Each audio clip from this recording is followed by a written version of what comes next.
오늘은 아주 중요한 말씀이죠. 칭의에 관하여. 칭의. 이 카톨릭하고 개신교하고 뭐가 다르냐? 요 칭의. 오늘 말씀드리고자 하는 내용이 결정적으로 다른 것입니다. 카톨릭하고 개신교하고는 이 부분이 다르기 때문에 결코 같은 종교가 될 수가 없는 것이죠. 16세기에 일어난 종교개혁은 로만 카톨릭과 이 개신교 사이의 교리적인 싸움입니다. 교리의 싸움이에요. 교리는 중요한 것입니다.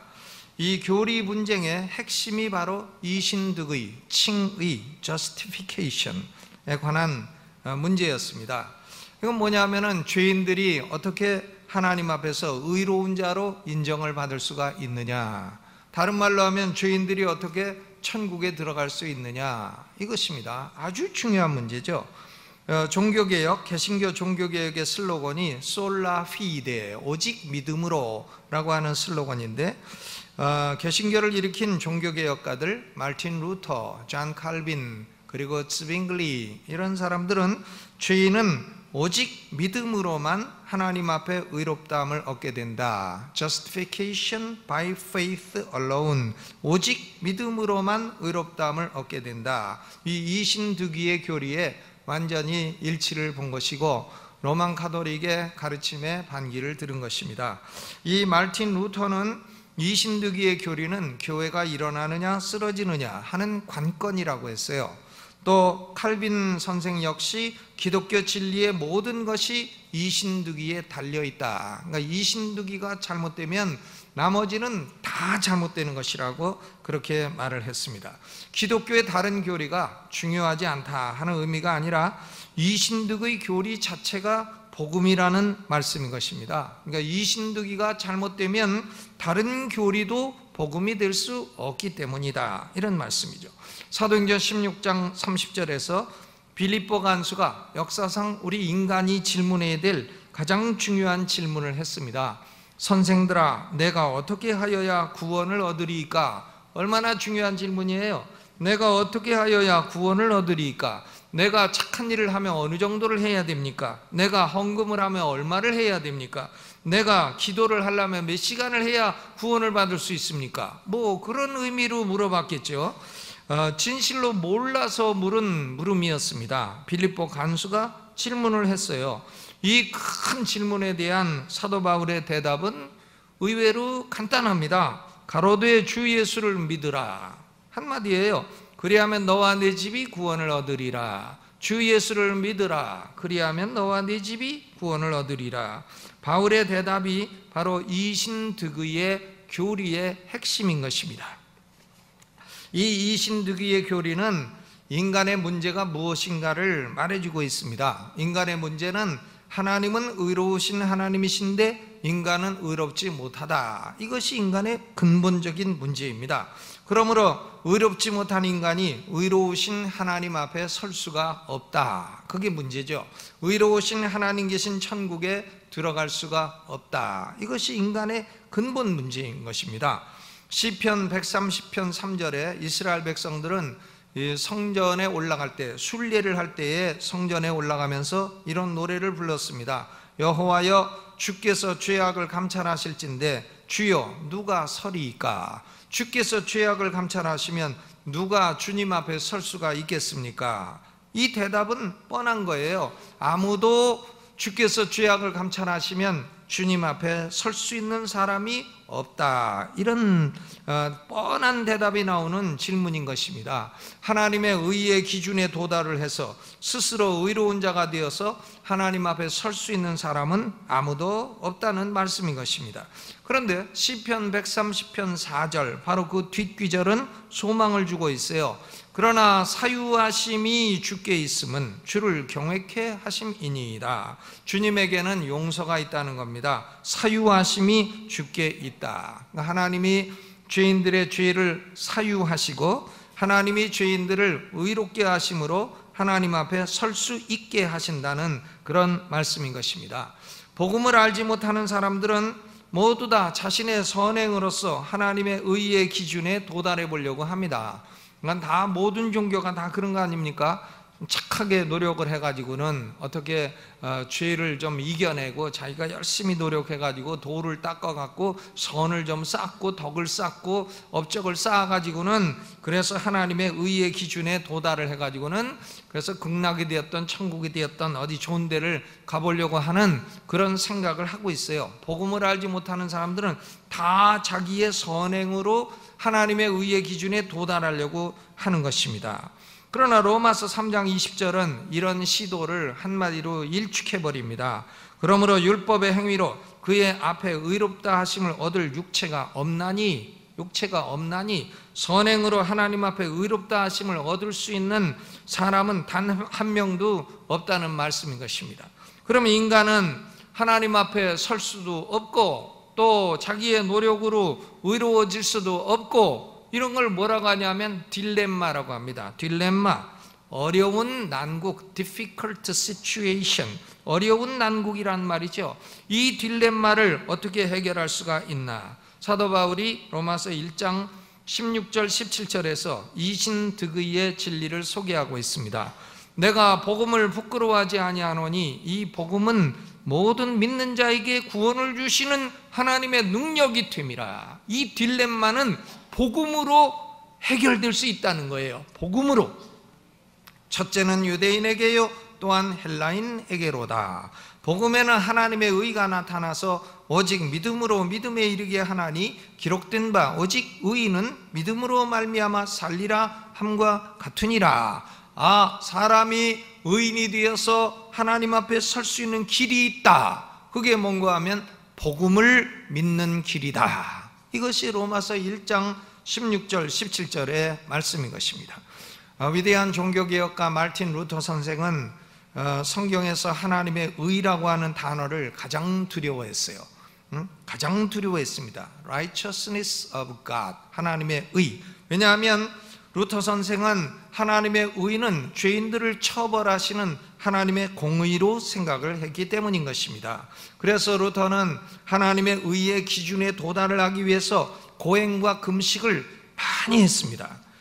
아무리 많이 해도 수도원에 들어가서 어거스티니안 수도원에 들어가 가지고는 금식을 많이 하고 고행을 많이 해도 결코 영혼의 평안을 누리지를 못했습니다. 그런데 그가 신학 박사가 되어서 독일 비텐베르크 대학에서 로마서를 강해하던 때에 로마서 1장 17절을 보게 되었어요. 하나님의 의, 복음에는 하나님의 의가 나타났다. 아니, 이 무서운 하나님의 의가 왜 복음에 나타나냐 이거예요. 복음은 좋은 소식인데 좋은 소식에 왜 내가 그렇게 무서워하는 하나님의 의가 나타나게 되었나?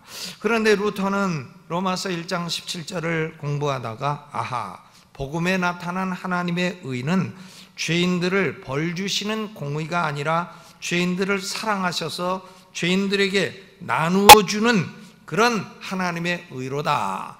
하나님이 준비하셨다가 죄인들에게 나누어 주시는 그런 하나님의 의라고 하는 사실을 발견하게 된 것입니다. 그리고 하나님이 죄인들에게 나누어 주시는 하나님의 의는 바로 예수 그리스도시라, 이것을 알게 된 것이에요. 고린도전서 1장 30절에 예수는 하나님께로 나와서 우리에게 의로움이 되셨다. 예수는 하나님께로 나와서 우리에게 의로움이 되셨다. 그러니까 예수가 바로 죄인들을 위해서 준비하신 하나님의 의라는 것이죠. 그래서 하나님은 죄인들에게 예수를 주심으로 예수를 믿는 사람은 하나님의 의를 받아서 의인이 된다 하는 이 놀라운 진리를 발견하게 된 것입니다. 1515년에 루터가 이것을 탑에서 공부를 하다가 깨닫게 되어가지고 이 경험을 탑의 경험이라, 독일어로 투름 에어 레프니스, 탑의 경험이라고 말을 합니다. 근데 이것을 역사학자들은 복음의 돌파구라 이렇게 불러요. Evangelical Breakthrough. 이때부터 복음이 제대로 전파되기 시작했다 하는 말씀이죠. 1515년 루터가 이 진리를, 이신득의의 진리를 깨닫고 나서 위대한 종교개혁이 일어나게 된 것입니다. 여러분, 루터가 사역을 할 때에도 신령주의자들 굉장히 많았어요. 방언하고 무슨 예언하고 이러고 돌아다니는 사람이 엄청나게 많았습니다. 그러나 그 사람들은 다 그것은 지금은 뭐라고 부르냐면 급진파라고 부르고 신령주의자라고 부르고, 그들은 이름도 없고 성도 없어요. 그들이 하나님의 교회에 끼친 영향은 아주 미미하고 오히려 해악을 많이 끼쳤어요. 그런데 루터, 이분은 성경을 연구하다가 이신득의의 이 진리를 깨닫고 나서 드디어 1517년 그로부터 위대한 종교개혁을 일으켰고, 기독교 역사 2000년간에 가장 위대한 부흥운동이 있으면 그것은 바로 종교개혁인 것입니다. 엄청난 대개혁과 부흥을 일으키게 되었던 것입니다. 이신득의의 진리가 바로 복음인 것입니다. 바로 이 이신득의의 복음으로 말미암아 종교개혁이 1517년 10월 달부터 일어나게 된 것이죠.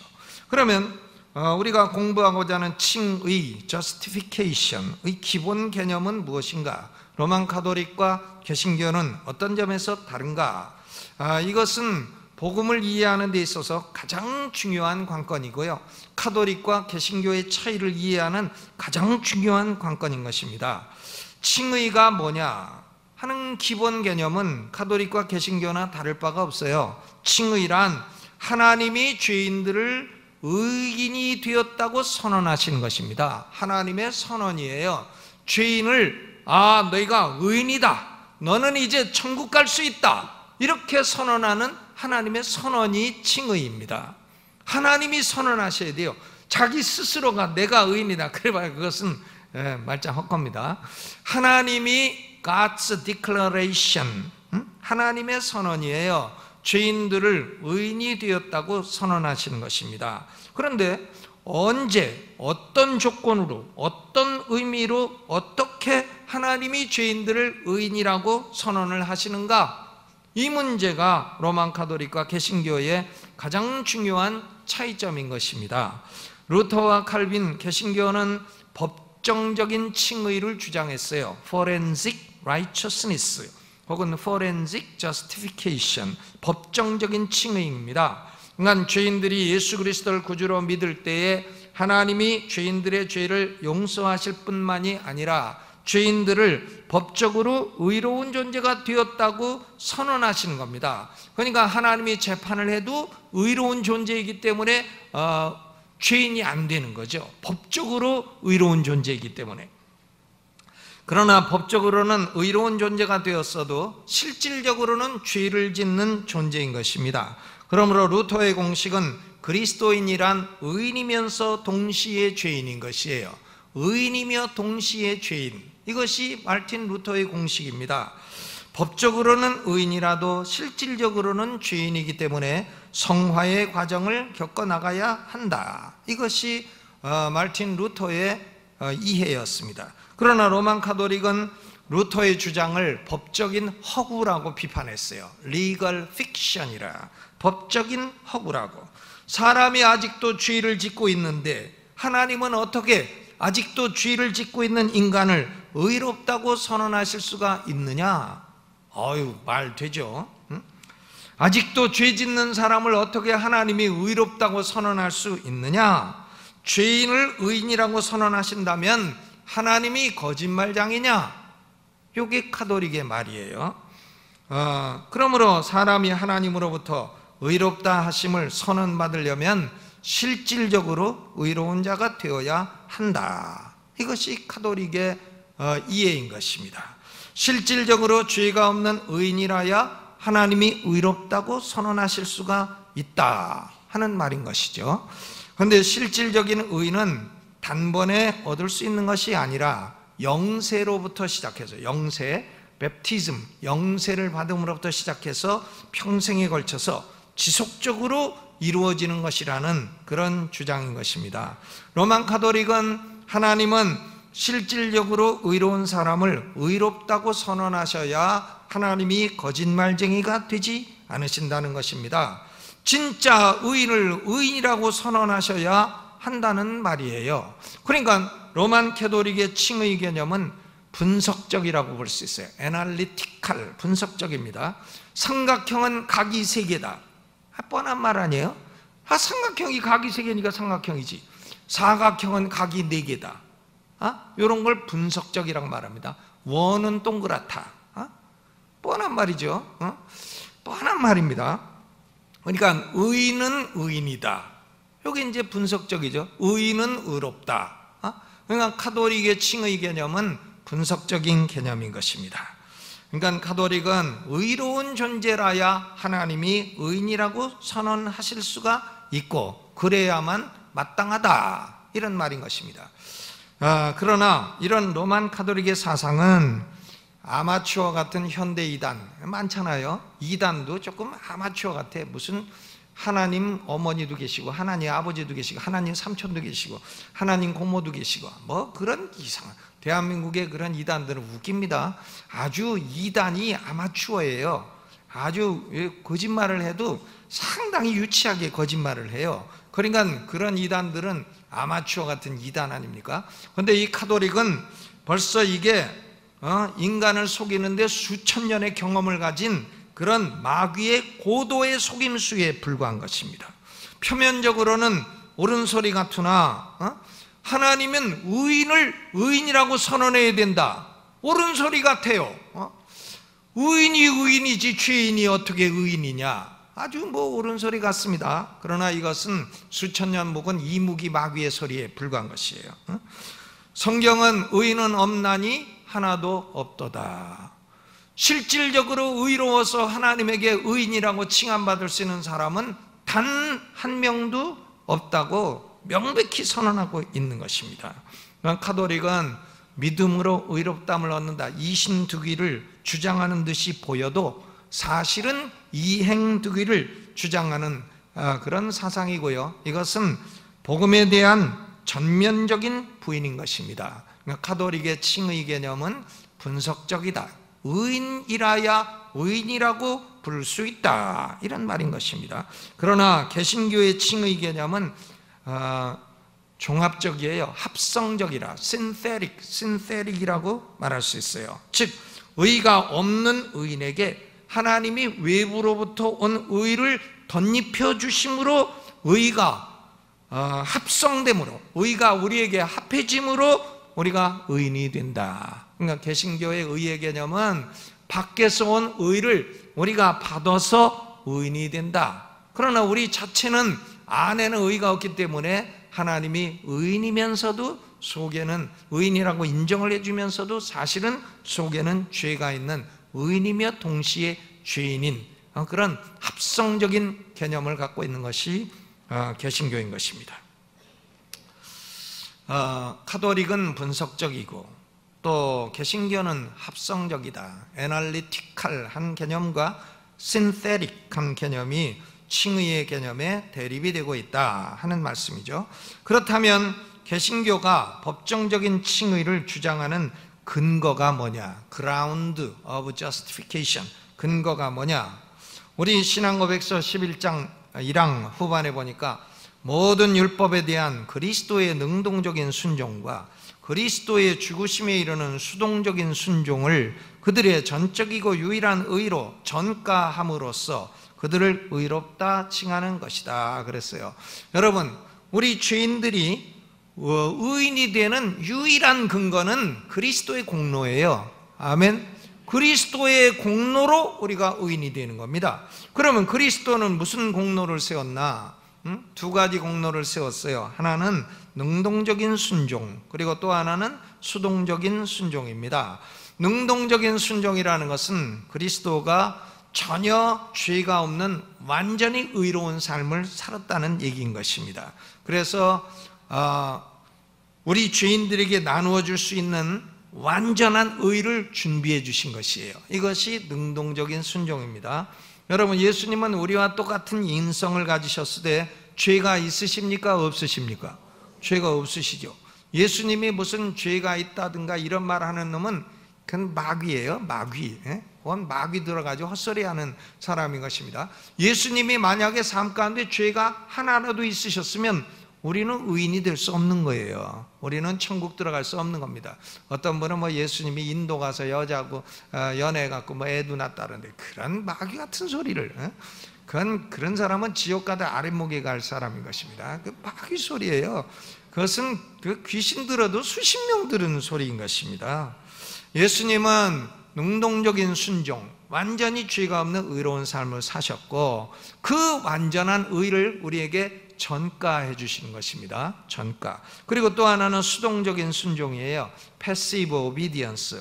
이 수동적인 순종은 죄가 없으신 예수님이 성부 하나님의 택하신 자들의 죄값을 다 지시고 십자가를 지심으로 그 죄값을 갚아주셨다는 걸 말하는 것입니다. 십자가를 지신 것을 수동적인 순종이라고 하고 완전히 의로운 삶을 사신 것을 능동적인 순종이라고 합니다. 그러니까 예수 그리스도의 공로는 두 가지 공로예요. 능동적인 순종과 수동적인 순종. 그러므로 이 두 가지 공로를 예수 그리스도는 택자들에게 이것을 전가시켜 주시는 것입니다. 전가시켜 주시는 것이죠. 그리스도의 공로가 어떻게 믿는 자에게 적용이 될 수가 있느냐? 죄인들이 의롭게 되는 도구적인 원인이 무엇이냐? 이것도 또 아주 중요한 논쟁의 핵심입니다. 칭의의 수단이 뭐냐? Means of justification. 칭의의 수단 혹은 도구적인 원인이 뭐냐? 오늘날은 뭐 도구적인 원인이 이런 말을 잘 안 씁니다. 이 말은 원래 옛날 헬라의 철학자인 아리스토텔레스의 철학에 나오는 말이에요. 아리스토텔레스는 조각가가 이 망치와 대리석을 가지고 조각을 만들 때에 예를 들면 다윗상을 만든다 하면은 몇 가지 원인이 있다 그랬어요. 진료인, material cause, 진료인은 대리석이고, 형상인, formal cause, 형상인은 작품의 설계도이고, 그 다음 동력인, efficient cause, 동력인은 조각가 자신이고, 그리고 목적인, final cause는 다윗을 기념하기 위한 것이고, 그리고 도구인, instrumental cause, 도구인은 망치가 도구인이 돼요. 망치와 끌이 도구인이 된다. 그러니까 어떤 일을 이룰 때에 거기에 5가지 혹은 6가지의 원인이 있다. 이것을 아리스토텔레스가 몇 가지 원인으로 얘기를 한 것입니다. 그런데 지금 죄인이 의인이 되는 도구인, instrumental cause, 도구적인 원인이 뭐냐? 혹은 죄인이 의인이 되는 수단이 뭐냐? 로만 가톨릭은 죄인들이 의인이 되는 도구인을 두 가지로 말을 하고 있습니다. 하나는 영세이고요. 또 하나는 이 고해성사예요. 그러니까 가톨릭은 전부 칠성례를 중심으로 돌아가는 겁니다. 영세는 우리가 받는 침례이죠. 영세를 받음으로써 죄인들은 예수 그리스도로부터 최초의 의를 주입받는다는 거예요. 의를 주입받아. 주입이라는 단어를 씁니다. Initial righteousness, 최초의 의를 infusion, 주입받아요. 그러니까 영세라는 것은 뭐냐? 하나님이 의의 주사를 가지고 사람에게 의의 주사를 놔주는 것과 같다 이거예요. 의를 사람 속으로 주입을 받는데, 그러면 의가 사람들 속에 내재하게 돼요. 주사를 맞았으니까, 의의 주사를 맞았으니까 사람들 속에 의가 있게 된다. 그런 얘기인 것이죠. 우리 신앙 고백서를 잘 보면 가지고 계시죠? 가지고 계시면 한번 1항을 읽어봐요. 1항 시작. 하나님은 유효적으로 부르신 자들을 또한 값없이 의롭다고 칭하신다. 그들 안에 의를 뭐 하신 것이 아니라 주입하신 것이 아니라, 주입, 그까지만 봐요. 주입하신 것이 아니라. 왜 이런 말을 썼나? 그것은 가톨릭은 영세를 받을 때 사람 안에다가 주사 놓듯이 의를 주입시킨다는 겁니다. 무슨 의가 무슨 링게룬가? 주입을 시킨다는 겁니다. 그러면 의가 사람들 속에 내재하게 된다는 것이에요. 그런데 이 최초의 의는 살다가 잃어버릴 수도 있다는 겁니다.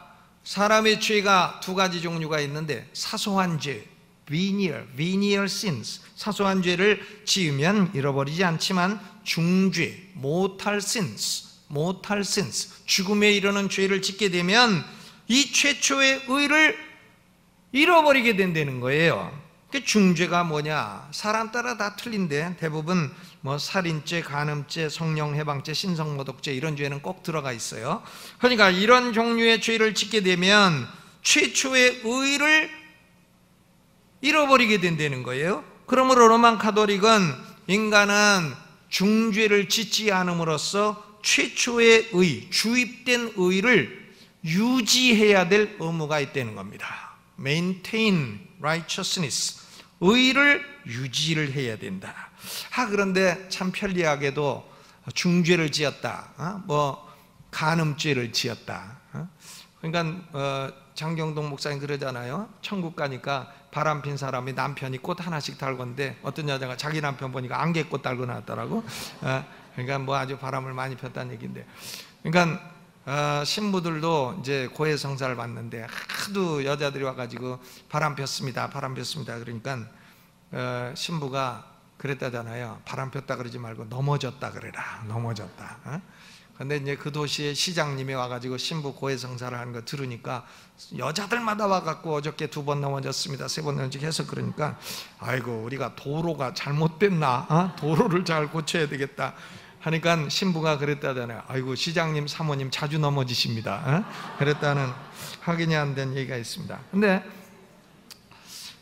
이 최초의 의를 영세를 받음으로 딱 주입을 주사 맞듯이 주입을 받았는데 중죄를 지어가지고 넘어지는 바람에 최초의 의를 잃어버렸다. 그러면 어떻게 되냐면 고해성사를 통해서 최초의 의를 다시 회복한다는 거예요. 고해성사. 이 고해성사는 크게 4가지로 나눠집니다. 첫째는 통회는 내 탓이로다. 통회하는 거예요. 뭐 진짜 슬픈지는 몰라도 내 탓이로다. 이게 이제 통회. 그 다음에 고백. 내가 어저께도 넘어졌습니다. 고백이죠. 그러면 신부가 사죄, 내 죄를 용서하노라. 사죄. 그 다음 4번째는 사죄로 끝나는 게 아니에요. 근데 너는 그런 죄를 지었으니까 그 죄에 합당한 좀 선행을 해라. 이래가지고는 너는 바람을 폈으니까 앞으로 한 달 동안 예배당을 청소해라. 뭐 요런 봉사 명령이 떨어져요. 요걸 가리켜서 보속이라고 합니다. 보속, satisfaction, 보속이라고 합니다.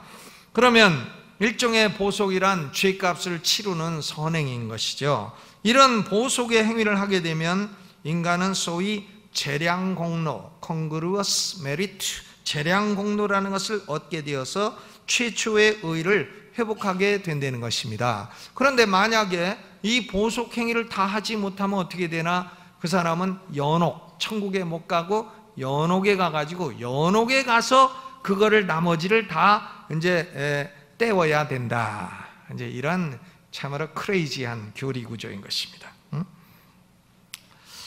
이 참고적으로 캐톨릭은 인간의 공로를 4가지로 나누어요. 자신의 선행에 대해서 하나님이 정확하게 상을 주시는 걸, 이걸 엄정공로, strict merit라고 하고, 또 자신의 선행보다 하나님이 보너스를 얹어가지고 상을 주시는 걸 적정공로, condign merit라고 하고, 또 고해성사의 보속행위를 해가지고 상을 주시는 공로를 재량공로, congruous merit라고 하고, 또 4번째는 여분 공로가 있어요. supererogatory merit라고 하는데, 이것은 하나님이 요구하시는 것보다 더 잉여 선행을 해가지고 남는 공로가 있다는 거예요. 그러니까 성자들은 하나님이 요구하시는 것보다 잉여 선행을 한다는 거예요. 그럼 이 잉여 선행을 어디다 두나? 은행에다 갖다 둬.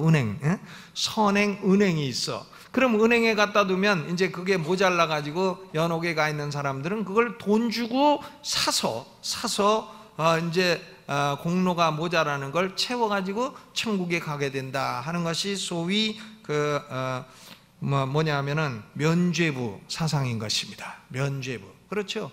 그러니까 종교개혁 때에 카톨릭 신부들은 면죄부 많이 팔아먹었잖아요. 여러분의 지금 이 돈이 돈통으로 딱 떨어지는 순간 여러분 조상들의 영혼은 연옥에서부터 스프링처럼 튀어 천국으로 올라가게 될 것입니다. 아주 이런 걸 그냥 애들 말로 생구라라 그러죠. 정말 거짓말 친 게 이게 면죄부인 것입니다. 근데 이 면죄부가 다 바로 이런 고해성사 구조에서 나온 것이에요. 그러니까 카톨릭은 사람이 의롭다함을 얻는 수단은 두 가지다. 하나는 최초의 의를 얻는 수단은 영세이고, 또 그걸 잃어버렸을 때에 회복하는 수단은 고해성사이다. 그러니까 영세와 고해성사를 떠날 수가 없는 거죠. 한번 카톨릭에 들어가면 떠날 수 없어요. 빠져나올 수 없도록 그렇게 다 얽어매여 있는 것입니다. 개신교는 이런 인간의 공로로 무슨 하나님의 의를 획득할 수 있다 하는 사상을 전적으로 부인합니다. 인간의 공로로 무슨 하나님으로부터 의를 얻을 수 있다는 말입니까? 죄인이 의를 얻을 수 있는 공로는 오직 누구 공로밖에 없습니까? 예수 그리스도의 공로. 예수 그리스도의 공로는 두 가지예요. 적극적 순종과 능동적 순종과 수동적 순종. 그리스도의 이 두 가지 공로만이 죄인이 의를 얻을 수 있는 칭의의 근거가 되고, 그리고 개신교는 죄인이 의인이 되는 유일한 수단은 믿음이라고 확신하는 것이죠. 무슨 영세나 고해성사 이런 게 아니라 죄인이 의인 되는 유일한 수단은 뭐라고요? 믿음. 그러니까 오직 믿음으로 말미암아 살리라. 믿음으로 말미암아 죄인들은 의를 얻으리라. 그래서 이것을 줄여가지고 한자말로 이신득의, 오직 믿음으로 말미암아 의를 얻는다. 하나님 입장에서 보면 의롭다고 칭해 주시니까 이신칭의라고 말을 하고, 의를 얻는 인간의 입장에서 보면 이신득의가 되는 것입니다. Justification by faith alone, 오직 믿음으로만 인간은 의를 얻게 된다. 그런데 개신교는 이 믿음 자체도 인간의 공로가 아니고 하나님이 주시는 은혜의 선물이라고 믿는 것이죠. 모든 사람에게 이 믿음의 선물을 다 주시지는 않습니다. 하나님, 성부 하나님이 택하신 사람들에게 주시는 선물인 것입니다. 믿음도 선물이에요. 너희가 그 은혜를 인하여 믿음으로 말미암아 구원을 얻었나니 이것이 너희에게서 난 것이 아니요 하나님의 선물이라. 이는 아무라도 하나님 앞에 자랑치 못하게 하려 함이니라. 에베소서 2장 7절로 8절. 그러니까 이 공로 사상, 인간의 공로 사상, 소위 메리트 시스템, 무슨 엄정 공론이, 적정 공론이, 재량 공론이, 여분 공론이 말하는 이런 공로 시스템, 이런 공로 시스템을 100% 부인하는 것입니다. 우리는 인간의 공로로 의를 얻을 수 없어요. 누구 공로로만 의를 얻습니까? 예수의 공로로만 의를 얻게 되는 것입니다. 그러면 죄인들이 예수 그리스도를 믿을 때에 어떤 현상이 일어나나? 카톨릭은 의를 주입받는다고 하지만 우리는 주입이라는 걸 믿지 않습니다. 전가가 일어난다. 두 가지 전가, imputation, 전가입니다. 그러니까 우리의 죄는 어떻게 되나? 죄는 예수님의 십자가로 이사가 가지고는 예수님이 십자가에 못 박히실 때에 우리 죄가 그리로 이사가 가지고는 예수님이 십자가에 죽으실 때 다 벌을 받은 거예요. 예수님이 죽으실 때 우리 죄가 그리로 이사가서 다 형벌을 받았단 말이에요. 이것이 우리의 죄의 전가예요. 죄가 그리스도에게 전가가 되었다. 그런데 또 좋은 것은 뭔가 하면 우리가 예수님을 믿을 때에 예수님이 능동적인 순종을 해가지고 획득하신 완전한 의는 우리에게 전가가 되어오는 겁니다. 의가 우리한테 이사를 와가지고 죄인들이 예수님의 완전한 의를 전가받아서 단번에 순식간에 의인이 되는 겁니다. 그리고 이 의는 결코 잃어버릴 수가 없는 것이에요. 아멘. 여러분, 제가 여쭤볼게요. 실질적으로 의인이십니까? 아닙니다. 아이고, 지금도 죄 짓고 있는 것 좀 있습니다. 남의 돈 떼어먹고 안 갚은 것도 있고, 뭐 좀 거짓말한 것도 있고, 또 조금 가끔 넘어진 것도 있고, 죄가 있고, 이제 그렇죠. 그러면 참 죄인이라는 걸 늘 알고 있어요. 그러면 하나님 앞에서 법적으로는 죄인이십니까? 아닙니다. 의인이죠. 어떻게 의인 됐어요? 예수님의 의를 전가받아서. 전가. 그러니까 이 신앙고백서가요, 이게 아무렇게나 쓴 것 같아도 아닙니다. 11장 1항을 봐요. 1항 보면 하나님은 유효적으로 부르신 자들을 또한 값없이 의롭다고 칭하신다. 그들 안에 의를 주입하신 것이 아니라, 그죠? 주입하신 것이 아니라. 그 다음 밑으로 쭉 내려와 가지고 1항 한 5번째 줄부터 모든 율법에 대한 그리스도의 능동적 순종과 그리스도의 죽으심에 이르는 수동적 순종을 그들의 전적이고 유일한 의로 모함으로써 전가함으로써 그들을 의롭다 칭하시는 것이다. 전가. 우리는 예수님의 의를 전가받아서 의인이 되는 것입니다. 그러므로 믿음으로 말미암아 죄인들이 얻게 되는 의는 세 가지 특징이 있어요. 첫째는 외래적인 의다. 밖에서 온 의예요. Alien righteousness, 외래적인 의고, 두 번째는 전가된 의입니다. Imputed righteousness, 하나님이 심판하실 때에 의인으로 인정을 해주시는 법적인 의인 것입니다. Legal righteousness 혹은 Forensic righteousness, 외래적인 의, 전가된 의, 법적인 의. 제가 뭐 여러 번 얘기해서 좀 그 귀에 조금 어지간히 못 박히셨으리라고 생각이 되는데, 우리 죄인들이 하나님으로부터 얻는 의는 세 가지 특징이 있어요. 무슨 의라고요? 외래적인 의요, 전가된 의요, 법적인 의인 것입니다. 그러니까 죄인들은 예수를 믿어 예수 그리스도의 의를 전가받음으로 의인되는 것 이외에 다른 복음은 없는 겁니다. 무슨 의를 주사 맞듯이 주입받아가지고 그걸 잘 지키다가 또 잘못하면 잃어버리면 또 가갖고 신부님한테 잘못했습니다 해갖고 회복하고, 이런 그런 거짓된 교리 시스템은요, 차라리 불교가 나요. 불교가요. 그러니까 제가 말씀드리죠.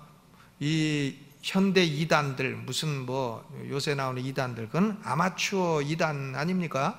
하는 소리가 뻔히 무당 같은 소리, 아마추어 이단 같은 소리지만, 이 카톨릭은 이것이 아마추어 이단이 아니단 말이에요. 이것은 아주 수천 년 묵은 이무기 귀신, 이것이 말을 하는 것이고, 그 거짓된 걸 구별을 하려면 한참을 공부해도 헷갈리고 이렇게 되는 아주 고도의 속임수인 것입니다.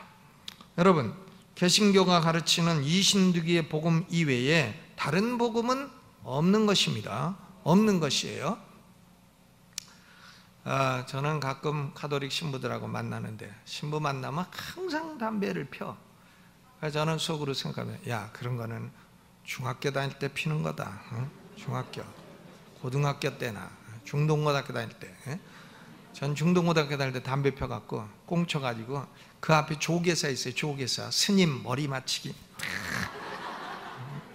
꽁쳐가지고 그거 했잖아요.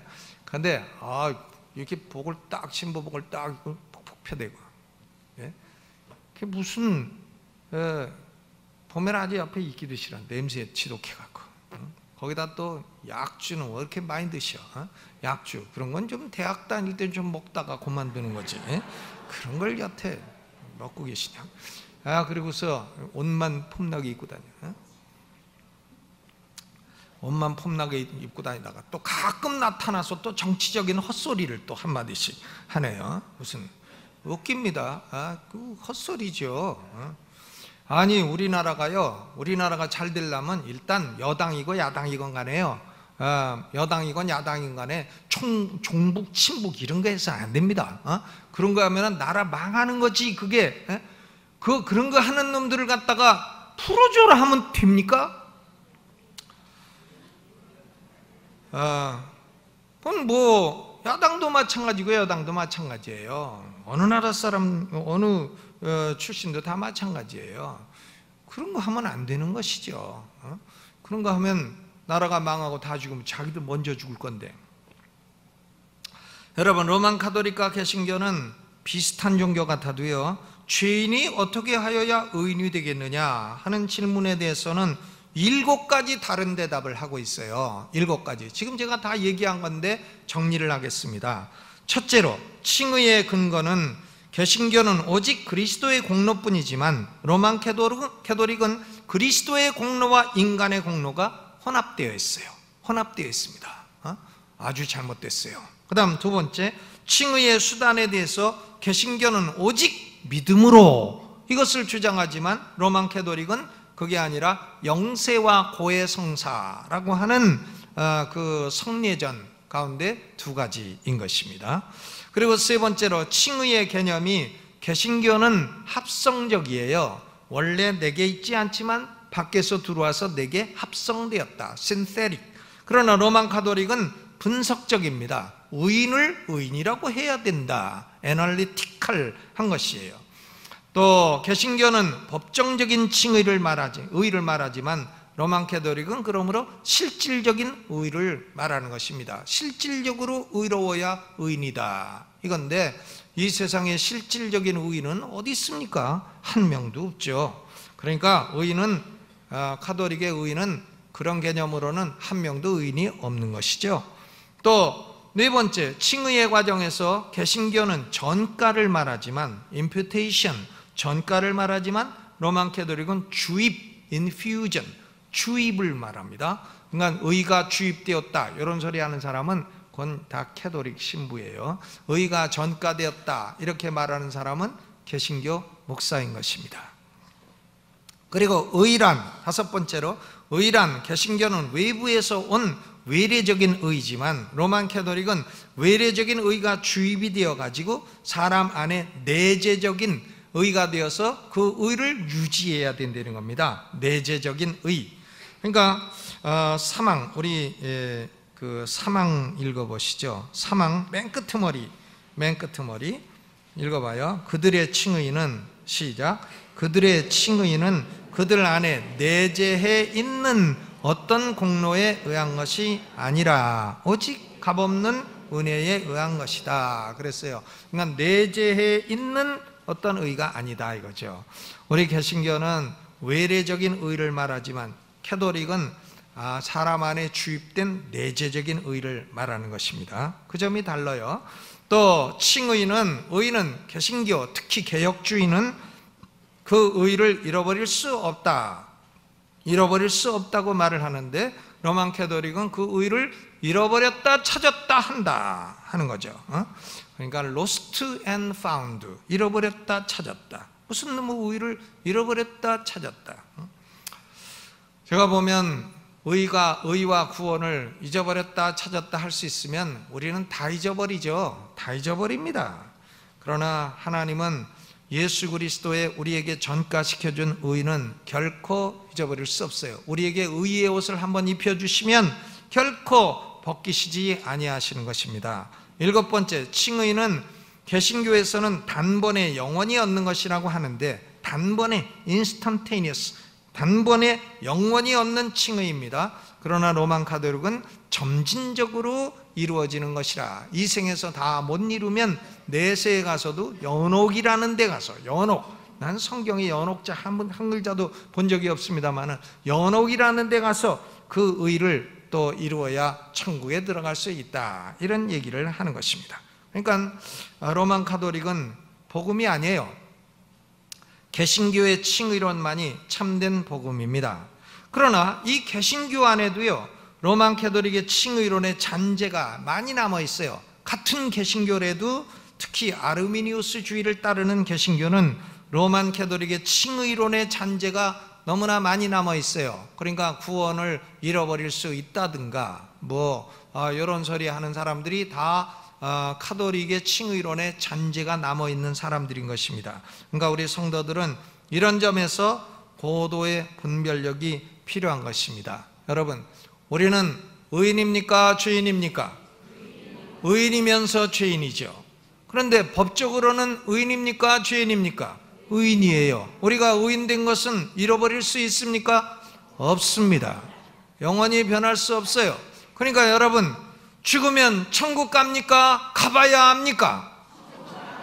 갑니다. 그러면 가톨릭 신부는 그래요. 아이, 네가 뭘 믿고 간다고 큰 소리 치냐. 가봐야 알지. 그래요. 가봐야 한다는 사람은 지옥 갈 사람이에요. 우리는 복음을 믿어 예수의 의를 딱 전가받아 언제 죽더라도 천국 갈 줄로 믿습니다. 아멘. 그러면 아니 그 의를 받고 이제 그래도 죄를 지면 어떻게 되나? 죄를 지면 어떻게 돼요? 그러면 어떻게 된다고 했어요? 우리 신앙고백서 5절 한번 읽어봐요. 5절 시작.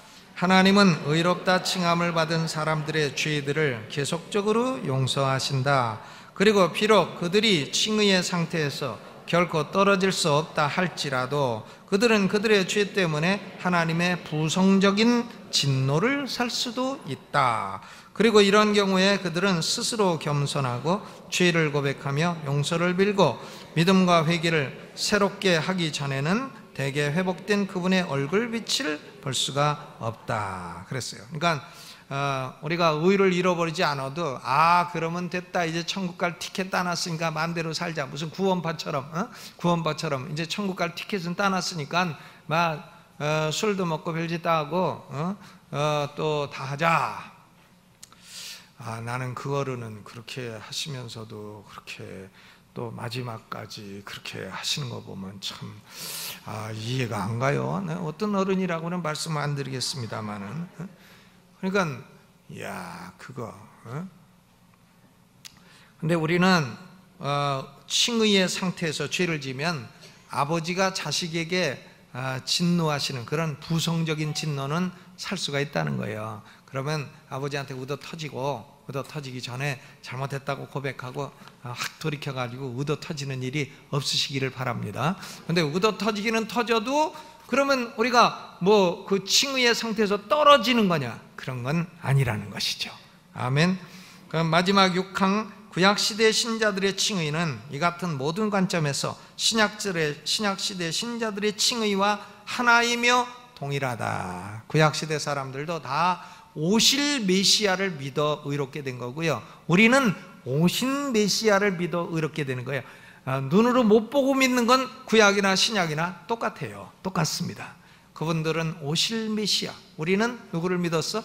오신 메시아 믿어서 예수님의 완전한 의를 전가받아서 우리는 의인이 되었습니다. 아멘. 얼마나 감사해요. 이제 우리가 의의 옷을 입은 존재가 되었으니까 의의 옷에 합당하게 살아가시기를 주님의 이름으로 축원합니다.